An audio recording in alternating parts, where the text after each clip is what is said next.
Hey, welcome back, and good morning to you. This is the Fearless Ambition Podcast. I am your man, Kadon Sterling. And before we get started on today's topic, let me hit this tea. That's really good. And we can get started about what I want to talk about. The gambler and his cowboys. Yeah. The Gambler and His Cowboys on Netflix. A documentary about the Cowboys, a documentary about Jerry Jones, a documentary about their whole organization. The whole conglomerate organization from the 60s all the way to now. Everybody knows, and I'm going to put this out there, I am not a Cowboys fan. I despise the Cowboys as a team. I hope they never win anything, ever. Because I grew up a Pittsburgh Steelers fan. So if you was a Pittsburgh Steelers fan, you cannot be a Cowboys fan. That's just the way it is, okay? 70s Pittsburgh Steelers, 80s Pittsburgh Steelers, and I gradually went into the Giants around 86, 88, and I've been a Giants fan ever since. So to this day, there's a couple of teams I just have no love for. Dallas, Philly, New England. I ain't got no love for none of them. But I will say this.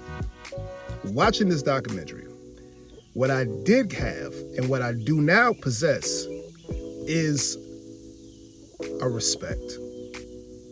I respect business. I respect talent. I've always said, everybody knows me, I'm a New York Giants fan to the death. I do not like the Cowboys. I will never vote. I will never root for the Cowboys. But I root for talent. I think Dak is a damn good QB1. I think Dak deserved his money. Now it's on, the pressure is on him. Because, hey, you got paid, bro. You got paid. I respect CeeDee Lamb as a good wideout. I think he's a great wide receiver. You know, without question, they got dogs. Michael Parsons is a dog. I'm not a hater, okay, on talent. I'm a hater on teams, okay? I'm not a hater on talent. You know what I mean? Listen, I think when Whitman was there, one of the greatest tight ends to ever play the game. Nobody can tell me different. You know what I mean? He might not have been a Tony Gonzalez or Gronk, but he's definitely top four.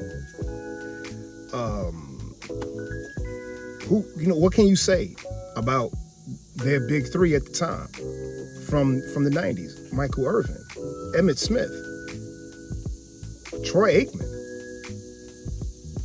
And then when Dion got there, forget about it. Not to mention Harper, not to mention Lewis, not to mention Charles Haley, not to mention a lot of guys. Dallas always had dogs. And that's why Dallas was able to compete. And their dogs were like family.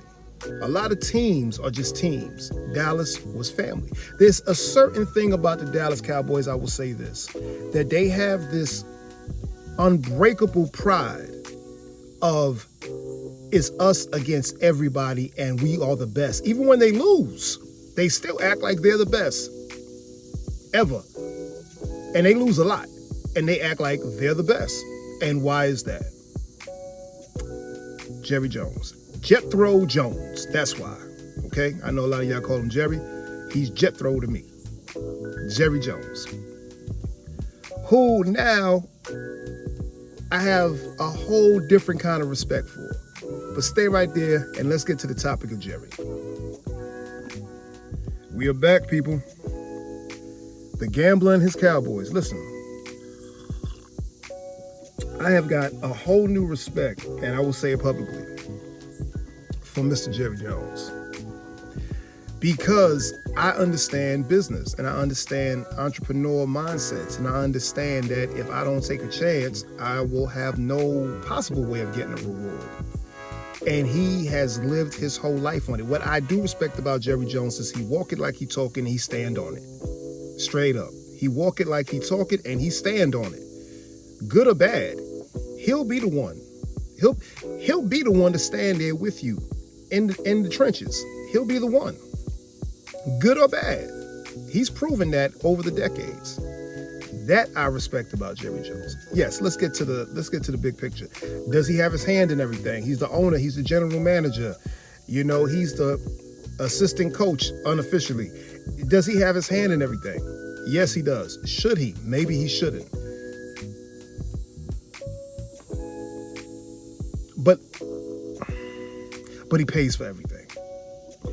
So when you pay for everything, yeah, nobody can tell you can't not have your hand in everything. So it's a catch-22. Now, I'm going to give y'all a good example of when an owner should step in. We let Saquon Barkley go to the Philadelphia Eagles. The owner of the Giants went to the GM and told him in his office, I don't think I can sleep at night if Saquon goes to Philly. We can't have that. The GM still let him go. At that moment in time, when that deal was being structured, the owner should have stepped in, honestly, and been like, nah, sit down. Saquon, what do you need? What do you need that can make you happy and can make you stay here and can make us happy? Because you're not going to the Eagles, bro. I can't have that. You are a New York Giant. You're going to retire here. And I want your family to be okay. I want you to be okay. So I'm stepping in now to negotiate this deal. That's when an owner should have stepped in. Because look what happened. You let Saquon go. He has the best professional football year of his career so far. Everything that we knew he could do in New York, he did it in Philly. And almost broke all the records. And got a Super Bowl ring. Bad move by the GM for the New York Giants. That's something that Mr. Jerry Jones never would have had. He never would have had. He'd have stepped in and he would have made sure that never went down because he knows what he has. So when I say he stand on it, he stand on it. When I say, yeah, he's in everybody's business, yeah, he's in everybody's business. But it's his business also because he pays everybody. You can't tell me I can't come to the playground that I pay for. You can't tell me that. I pay for that playground. I'm going to be there if I feel like it. I'm going to be on the field. I'm going to be on the swings. I'm going to be on the slides. Jerry. And it's also because if you understand his mindset of I have rolled the dice and gambled my entire life on everything, including my family's security, then you can't tell me I got to stand in the sideline and allow people to make decisions that I disagree with. Jerry Jones is the master of marketing for professional sports. You think it was Vince McMahon? It's Jerry Jones. I'm not done. We're going to be right back.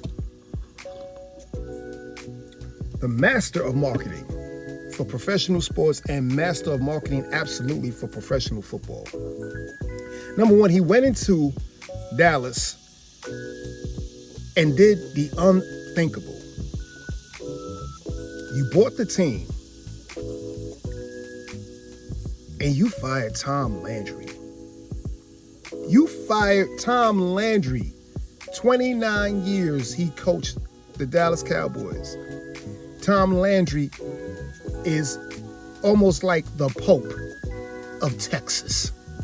You can't find one person in Texas. I ain't gonna even say Dallas. You can't find one person in Texas to say something bad about Tom Landry. Is you crazy? He did it anyway, knowing the backlash it was gonna happen. Knowing he was considered an outsider. They called this man a country bumpkin on radio stations. They made cartoons about him. They completely disrespected Jerry Jones. Who are you from Arkansas to come in here and buy our team? Who are you? The Cowboys got to be owned by a Texan. How dare you come in here and you're not a Texan? You wasn't born in Texas. That's how strong it is out there. It's real. It ain't nothing to play with. It's real out there with that. And then you tell the general manager on national television, I'm taking your job too. When they asked him, well, what is going to be your position with the Cowboys besides just the owner? Well, I think I'd like to be the general manager. Tex, it's been good, Tex. You did a good job. I love you. But I don't need you.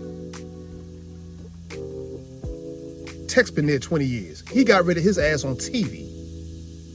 Then he went and had Jimmy Johnson come to Texas to hire him and took him to Tom Landry's favorite restaurant because he knew they would be seen. He knew what would happen. He knows how to make people pay attention. And once you pay attention, you create value. Once you create value, you create profits. Whether you like me or you don't like me, you're going to pay attention to me. You're going to pay attention to my business. You're going to watch me. You're going to watch me because you want to see me win. And you're going to watch me more if you want to see me lose. Either way, you're going to pay. Either way, you're going to pay. I have to respect you. You cannot know his business format and his mindset and still think that he's the worst thing that ever happened to the NFL. You can't. Once you know his mindset and how he thinks, then you understand the things that he do, and you realize he's probably been the most influential person to even be involved with the NFL. Seriously. And I'm still not a Cowboys fan, but I respect talent and I respect hustle and I respect entrepreneurship. He came and he did what you're supposed to do. He bought low and he created something. Now, people might not say it's low, $100 million he paid for the team, or really like 150, close to what he, 100,500,000, I think is what he really paid for the team, right? Now the team is worth over $11 billion, almost $12 billion. That's one hell of a profit margin increase. It took 30 years, but so what? If someone told you all you had to do was invest $10,000 today, and in 30 years from now, that $10,000 will be worth 12 million or no, 21 million. You're like, take this 10 grand. See me in 30 years. I'll collect then. And if I don't collect, my family will. I'm not done. Stick with me. Now, what people have to understand also is this. He shook up the world when he got Jimmy Johnson.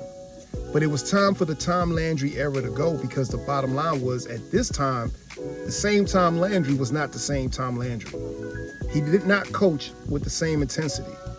I don't believe his heart was in it. I believe he was accustomed to being there, because if you anywhere for 29 years, that's your baby. And you can't understand somebody separating you from your baby. He grew the Dallas Cowboys. He created everything about the Dallas Cowboys that was successful. That's Mr. Tom Landry. He created a standard of excellence and discipline in that building. That's Tom Landry. You bring somebody like Jimmy Johnson, also born in Arkansas, hot-headed, loud, screaming, yelling. They wasn't used to that. But that's the culture that Jimmy Johnson knew had to be changed.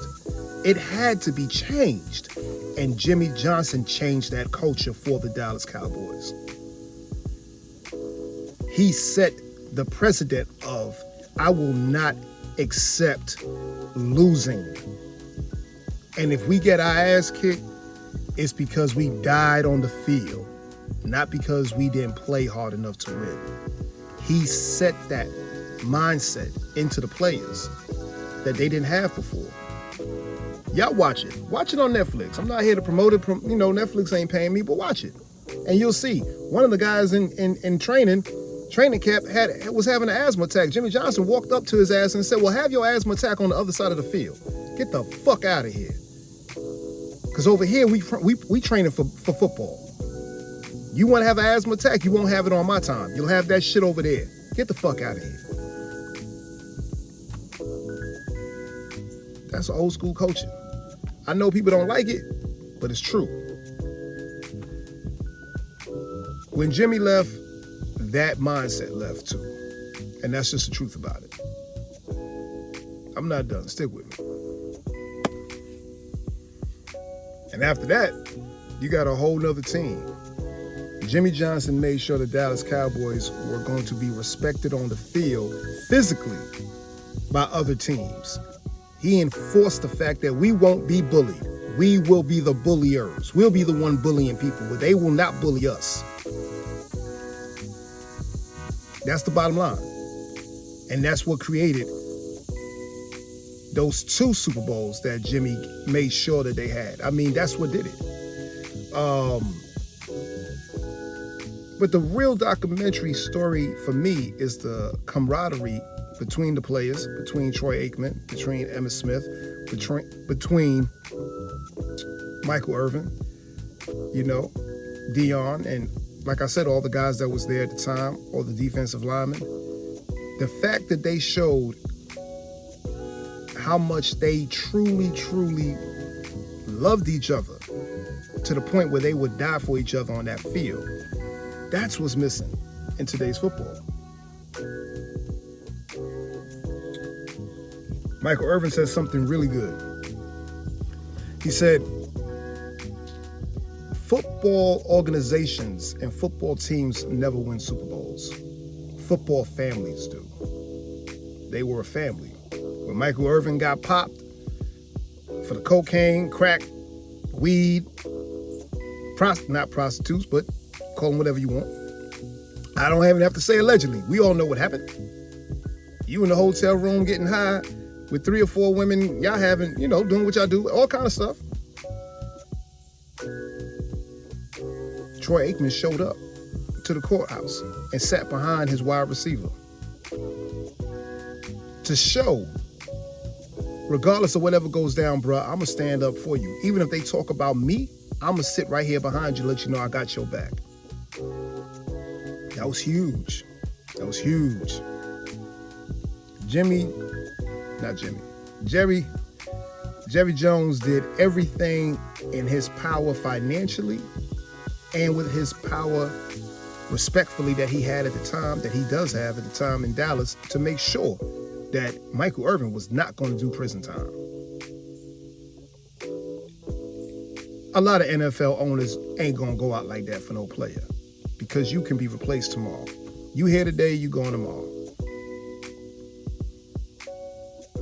I got a lot of respect for Jerry Jones. I got to sit there and say it. I hate to say it. I'm going to drink my tea and say it. I got to say it. I can't believe I'm saying it. But I respect. He Jethro to me. He ain't even Jerry. I'm still not going to root for your team because I feel like I'm your competitor. But at the same time, you got to understand that man's mindset. And that man's mindset, even when his team lost and got their ass kicked by Green Bay 2 years ago, which was embarrassing, and it was lovely for me because I smiled all night. He looked like he was about to have an aneurysm in that owner's box. That man still went downstairs to the locker room like he does after every game and gave each one of those men in that damn locker room a hug and a conversation. All he really got to do is just make sure they get paid. He ain't got to be personal with them. But he made sure that he showed up even when he knew we just got embarrassed on national television in our house by Green Bay. And a young quarterback came in here and tore our ass up. And Dak ass threw 2 or 3 interceptions. The whole team was garbage that night. It wasn't just Dak. The whole team was horrible. But he still showed up for his guys to let them know, even in this situation, I'm going to be here. He don't have to be there. He could have jumped on his jet and went back to wherever he want to go and in his mind think about who he's going to fire. You know what I'm saying? But he didn't do that. That's how you get the respect from your men. Now let's talk business. You know what? Stay right there. We're going to talk business. All right, let's talk business. Business-wise,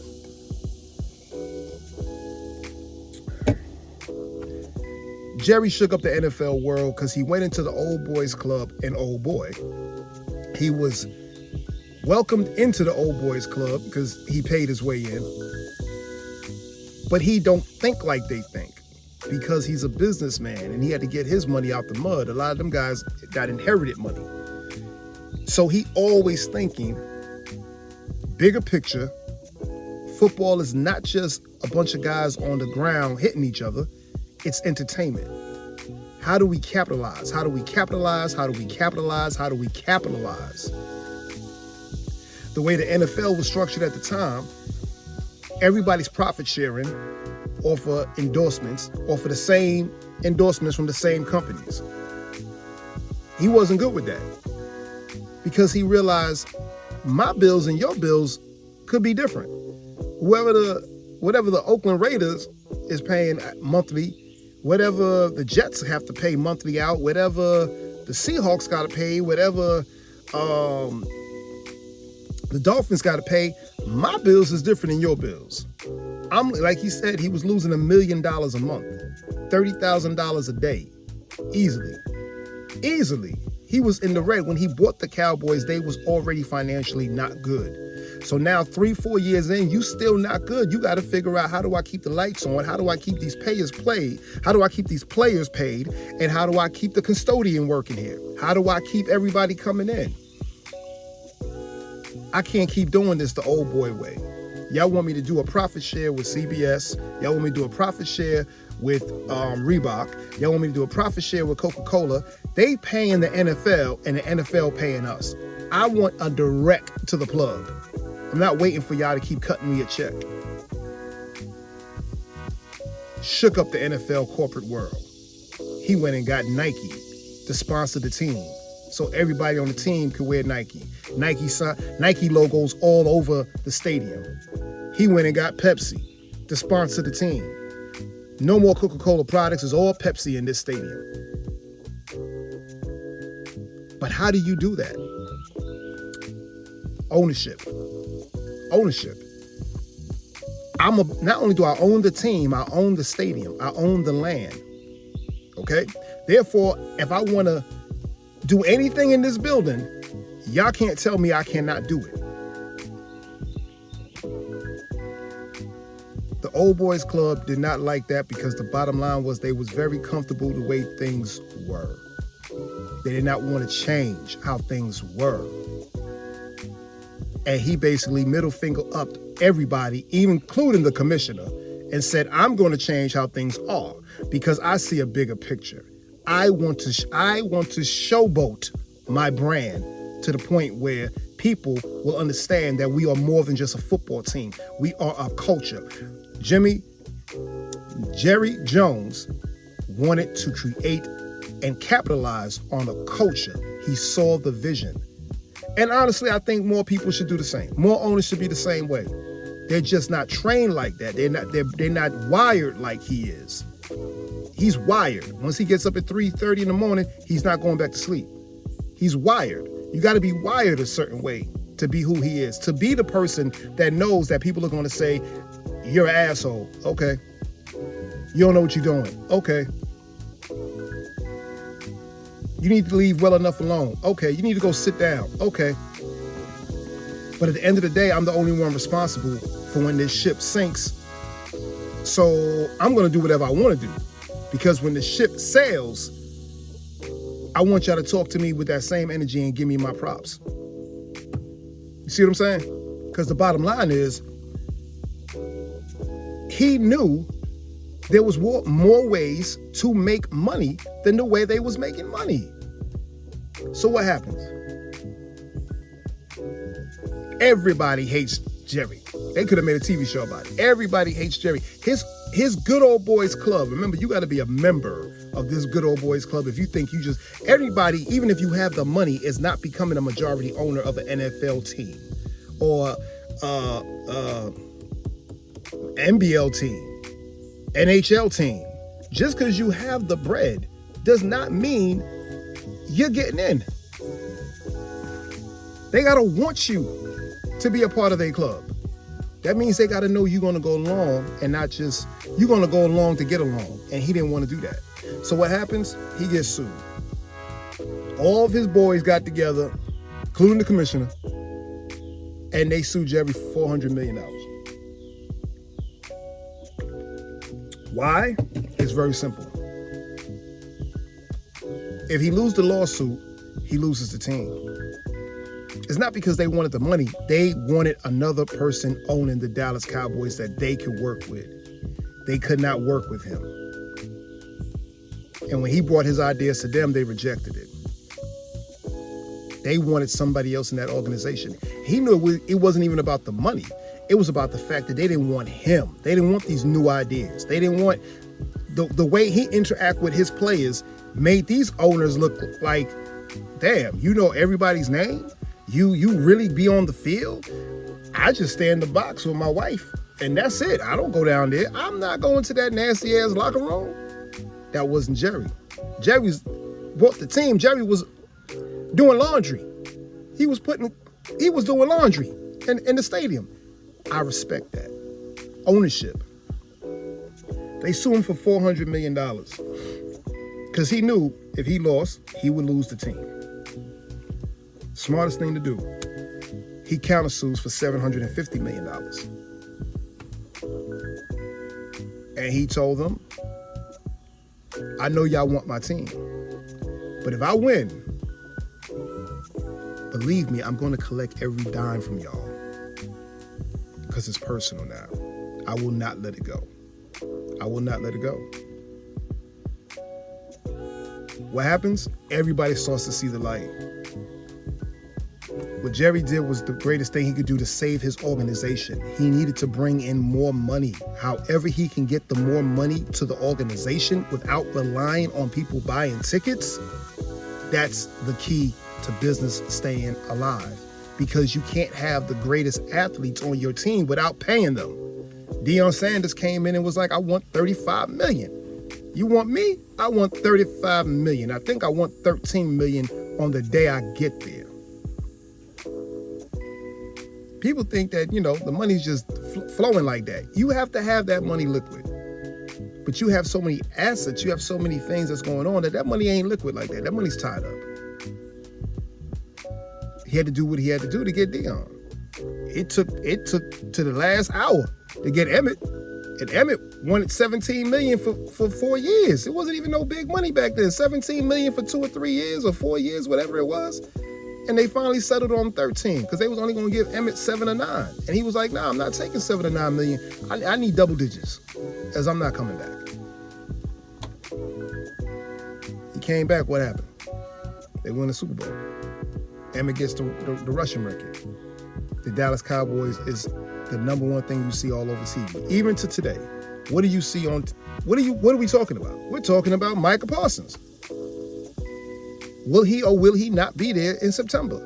In a week or two from now, will he be playing with Dallas or will he not? I don't know. I believe he will. I don't believe they're going to let Micah go. But one thing I've seen, now that I've watched the documentary, I will say this. They're not above it. If they can get what they need for the future, all I got to say is this man's name, Herschel Walker. Herschel Walker. They had Herschel Walker when he was the greatest running back in the NFL. He was the problem of the NFL at that time.